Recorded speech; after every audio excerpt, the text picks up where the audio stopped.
Hello and welcome to Dialogue. I'm Yang Rui in Beijing. The situation in the South China Sea took a worrying turn for the worse after the U.S.-guided missile destroyer USS William P. Lawrence conducted another so-called freedom of navigation operation near Yongshou Reef in China's Nanshan Islands in early May.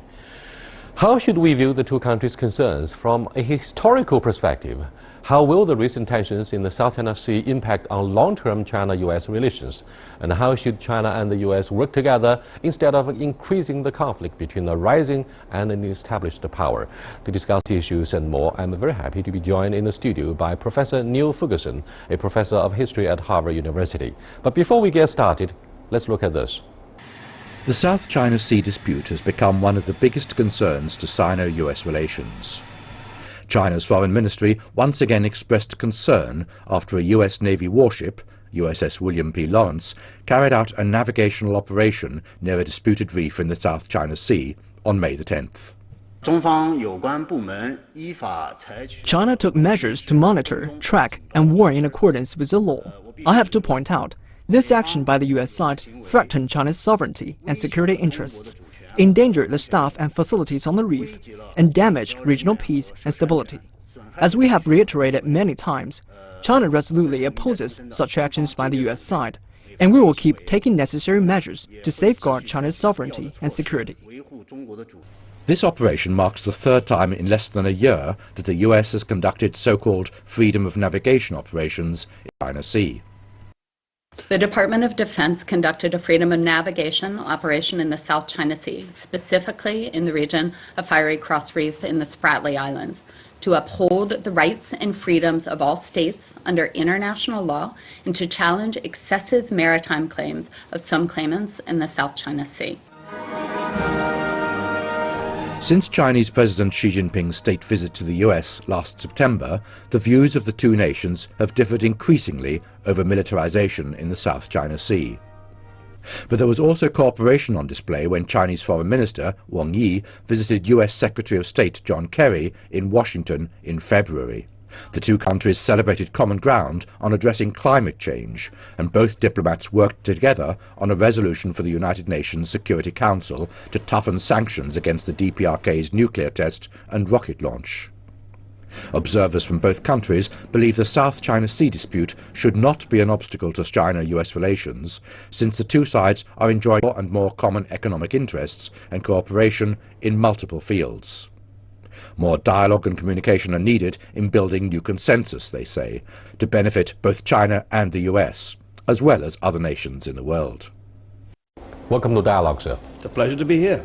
The spokesperson of the Chinese Foreign Ministry accused the U.S. of flexing military muscles in the name of protecting freedom of navigation. But the U.S. says instead, well, their Navy has patrolling this South China Sea for 160 years.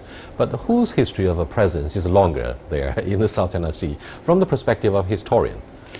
I should also say from the perspective of a British historian, because I don't sit here as a spokesman for the United States. You know, this is a very complicated question, and I think your viewers have a right to hear some of the complexity before we get into the history. On the one side, China says these Spratly Islands, the Paracels, are her islands, and she's entitled to build more islands if she wants, and then to treat the waters around those islands as her territorial waters.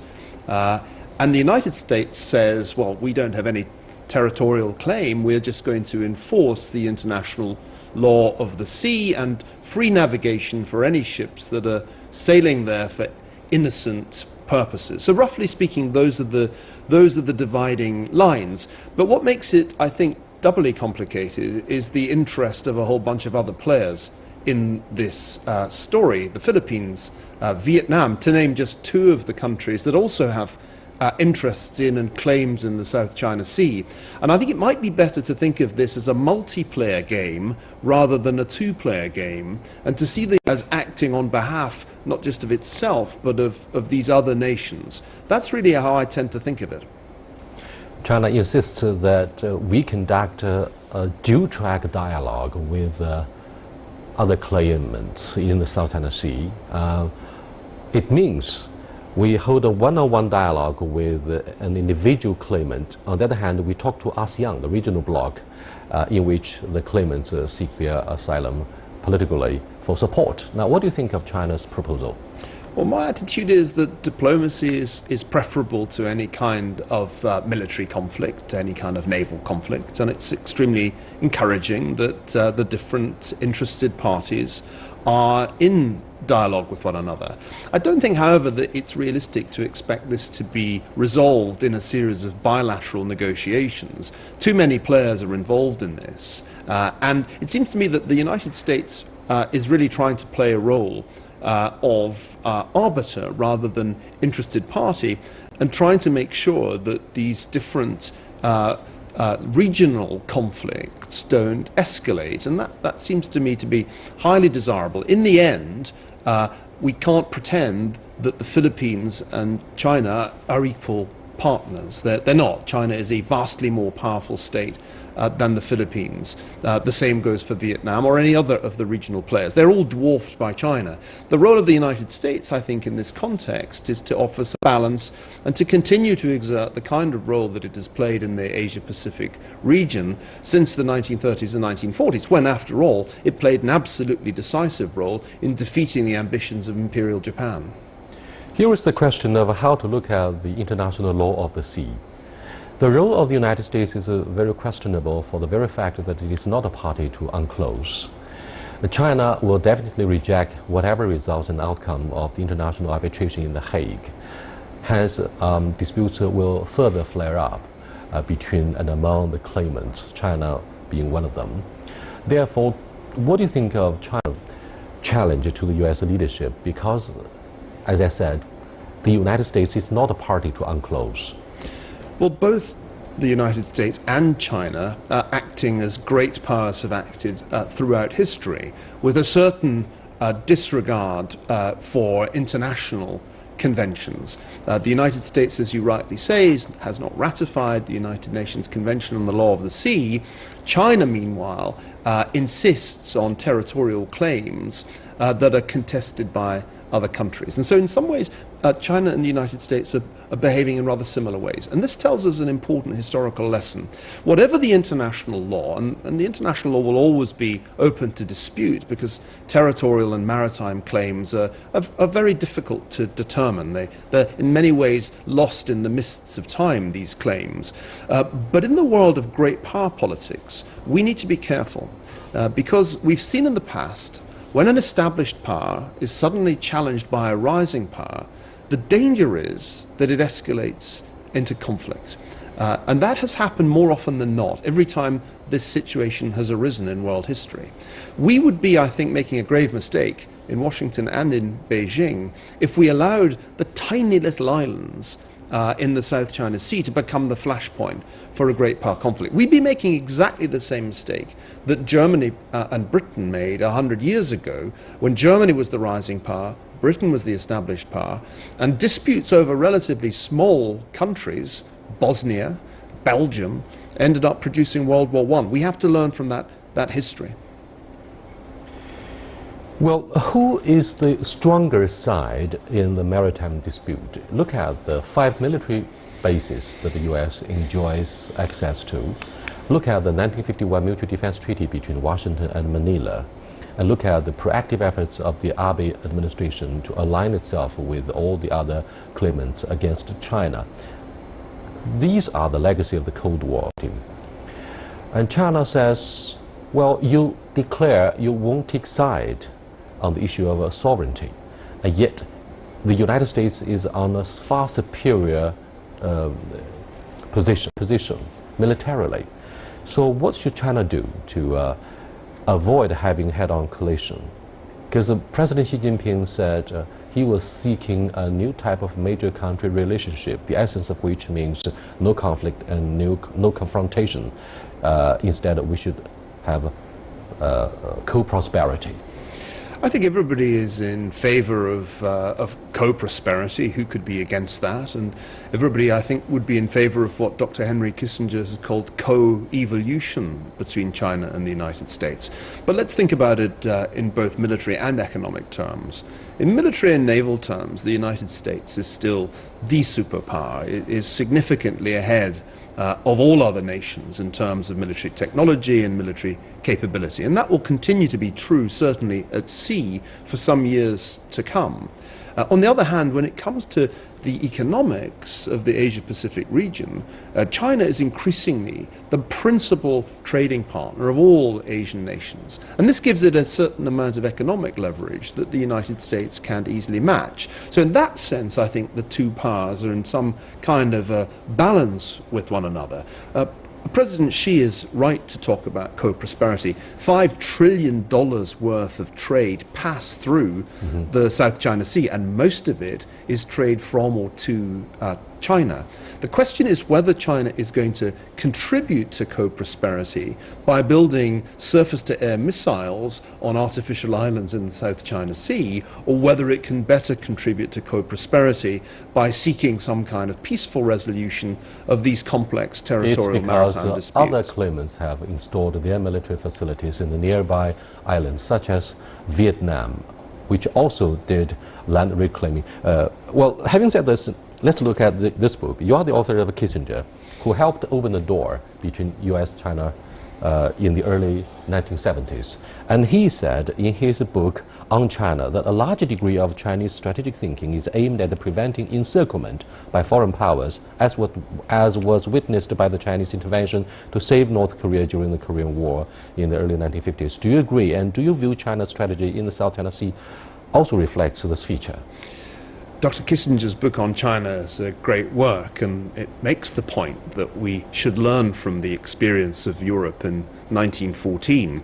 The Germans also argued that they were being encircled, but one of the lessons of European history is that sometimes you can create a self-fulfilling prophecy.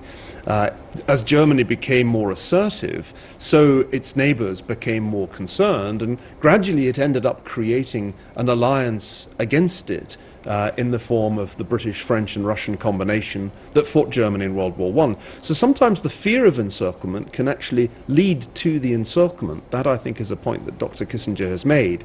So China has to be extremely careful not to make the mistakes that Germany made over 100 years ago by finding itself, through its own assertiveness, creating a coalition, an alliance against it. I think China's leaders, of course, are great students of history and are not likely to make these same mistakes. Still, you begin to see the danger in the current situation in which, as you said, different Asian powers are asserting their territorial rights, creating military emplacements in the South China Sea. This is a dangerous situation from the point of view of the United States.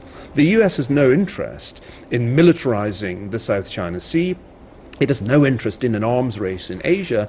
The question is, how should the United States cope with the fact of China's rise? Should it simply accept that China is going to be the dominant power in the Asian region, or should it try in some measure to balance China's rise? And of course, China's smaller neighbors want the United States to play that balancing role. Neil, majority of the Chinese lawmakers and scholars would question the legitimacy of your argument that the United States does not seek to militarize the South China Sea. Look at the formidable military presence, or what we call the forward military presence in Northeast Asia, and look at the 5 military bases in the Philippines that the US resumed. Look at the alliance, the legacy of the Cold War. Who is militarizing this region? China cites many international documents and history books to illustrate its possession of the islands from a long time ago. Who has a longer history here? Let's think about not just the last 200 years. Let's think even further back. It's been roughly half a millennium since the early 16th century, since Westerners began to interact regularly through trade with China. And in the 500 years of interaction between the West and China, the pendulum has swung from periods of conflict to periods of harmony. That's one of the themes of the lecture course that I'm teaching to Chinese students at Tsinghua right now. And my point is that we have to be careful to make sure that the pendulum doesn't swing from harmony to conflict. We've been through a period of great harmony since the 1970s. Since Dr. Kissinger came here in 1971 and Richard Nixon in 1972, China and the United States have benefited from an explosion in trade, in investment, and in interactions, cultural interactions like the one that we're having right now. It's been an enormously happy time. I used the word chimerica to describe what had happened, a kind of fusion between China and America. It's pretty amazing when you think that in the early 1950s these countries were at war in the Korean peninsula. So we've achieved a terrific harmony. And problems, much more severe problems than the Spratly Islands, have been overcome in a diplomatic dialogue. Think of the Taiwan issue that was so problematic when Dr. Kissinger first came to this country. So I think we can learn from the experience of the 1970s that territorial disputes, arguments about history are all very well, but the key priority needs to be to maintain a harmonious relationship between the United States and China. And that also involves making sure that China's neighbors are in a harmonious relationship with both China and the United States, the two superpowers of the region. It's a very impressive theory on pendulum. You are watching Dialogue with Professor Niall Ferguson, a historian from Harvard University. We are talking about the maritime disputes in the South China Sea and the very important relationship between Washington and Beijing in the 21st century. We'll be back in a short while. Please stay with us. Welcome back. Look at why the United States invaded Vietnam. It was afraid of having the domino reactions ideologically. But today, China says it's very dangerous to examine the new reality and the evolution in China through an ideological lens. With the Cold War coming to an end in 1991, the disintegration of the former Soviet Union is of course a game changer for the West. Is that a strong reason for the US to sit back complacently and says, I'll be the world leader for yet another 100 years, without looking at the fact that China is fast catching up economically? Look at China's increasing presence in Latin America and in other parts of the world. We do not seek to challenge the American leadership, but look at the military-industrial complex, which seeks to antagonize a country to have good reasons for their military budget. Now, who is militarizing the world? This has been a strong argument by many Chinese who say we have been misunderstood. Well, I think very few Americans complacently assume that the United States will be dominant for the rest of the 21st century. On the contrary, opinion polls show that under the Obama administration, Americans have become less and less confident about their country's future dominance. So that's the first point. The second point... In other words, less and less confidence, does that mean a reflection of fears and therefore the rise of Donald Trump?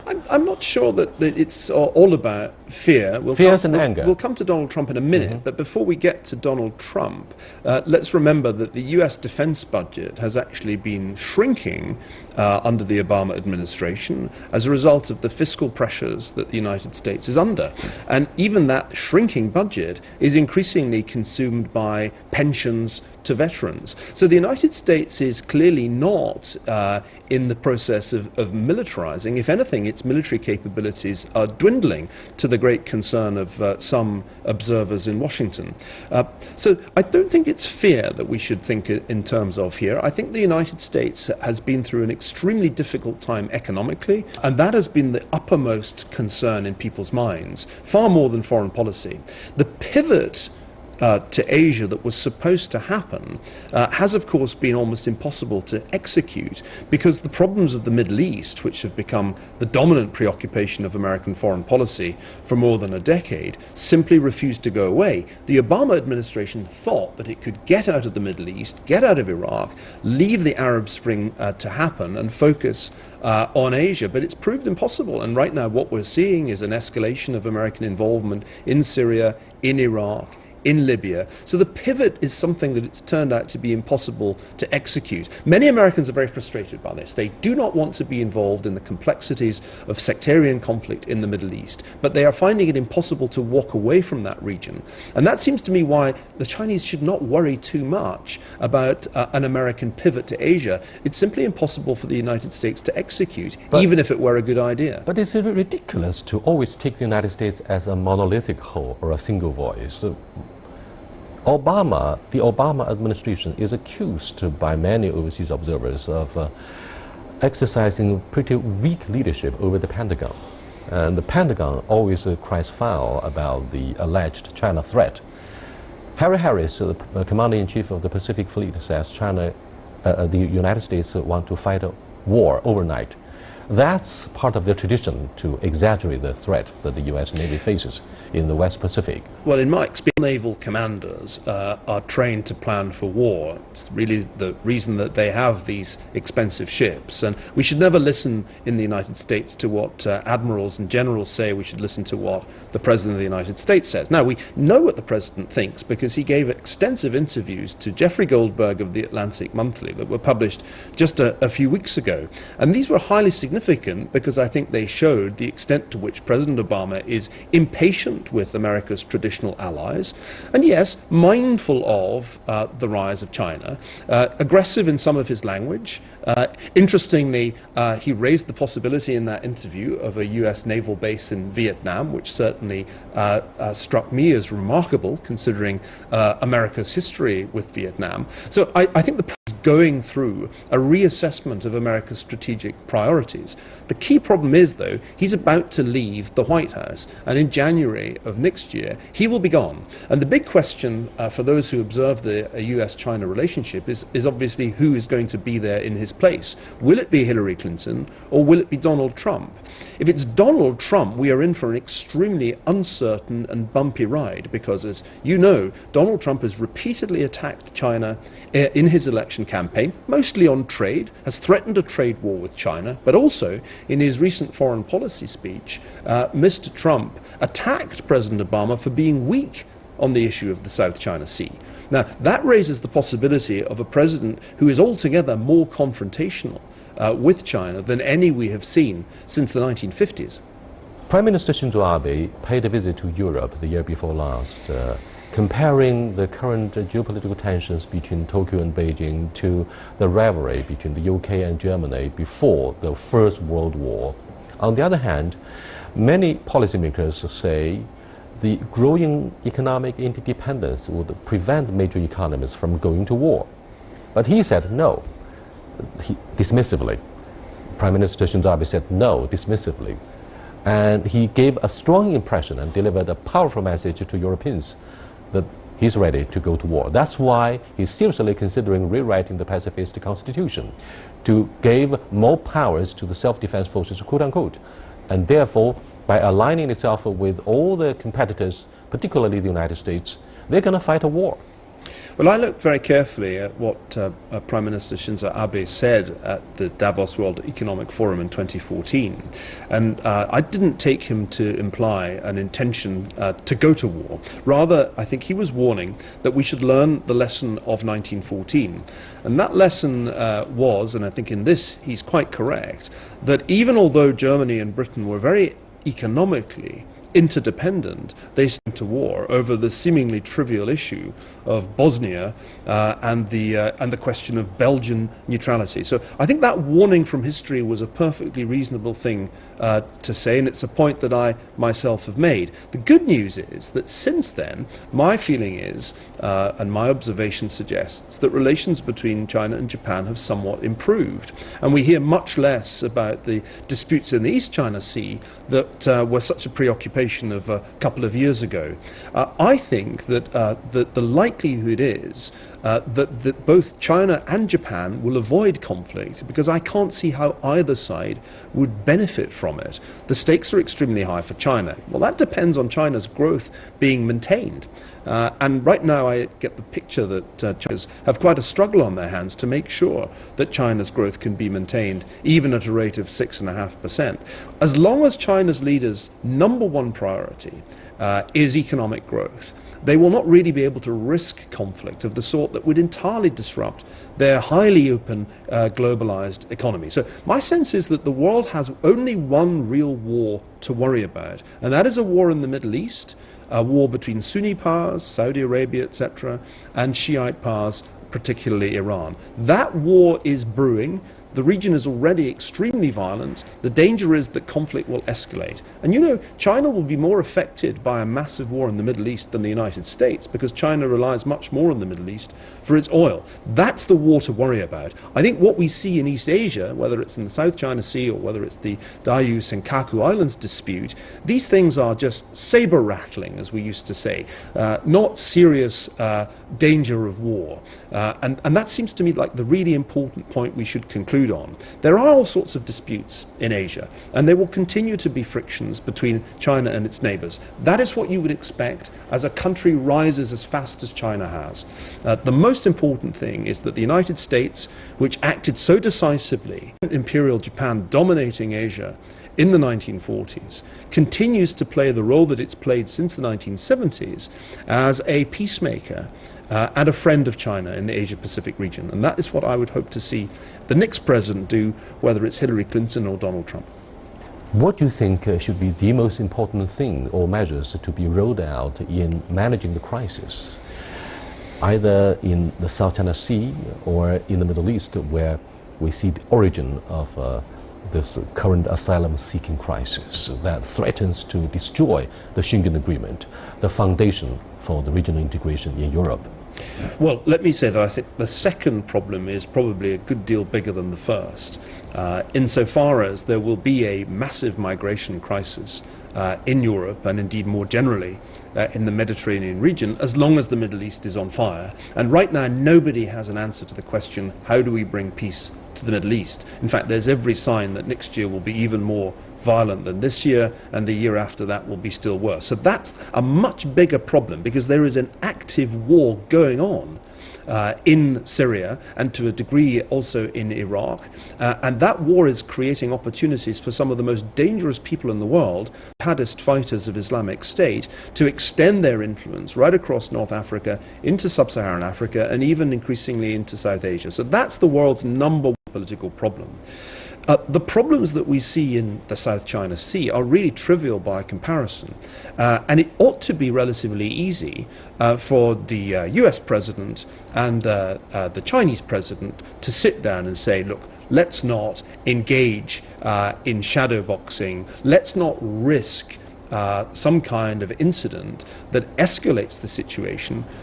Let's make sure that we come to an understanding about what is acceptable to both sides. Now, there doesn't need to be complete agreement. The US and China did not completely agree on a whole range of issues when the Shanghai Communique was issued in 1972, but they did create a spirit of mutual understanding and consultation that proved to be extremely valuable in the succeeding decades. That's what we need to see. The problem is that I see domestic politics, and here I agree with you, in both countries, making it harder and harder for that kind of deal to be done. I am confident that President Xi is the master of Chinese politics, and I'm confident that China's economic reforms will proceed. Everything I've heard since I've been in Beijing leads me to believe that realism about what needs to be done is gradually filtering down through the party, down to the local officials, through the state-owned enterprises. I don't see domestic trouble coming in China. But in the United States, domestic trouble is guaranteed by the very nature of the presidential election system. And we should all be very worried that the next president of the United States might be a distinctly hostile president from the vantage point of China. That's why it's important to try and settle issues like the South China Sea before we get to November. And I hope that President Obama will do somewhat more than he's done so far to achieve that before he leaves office.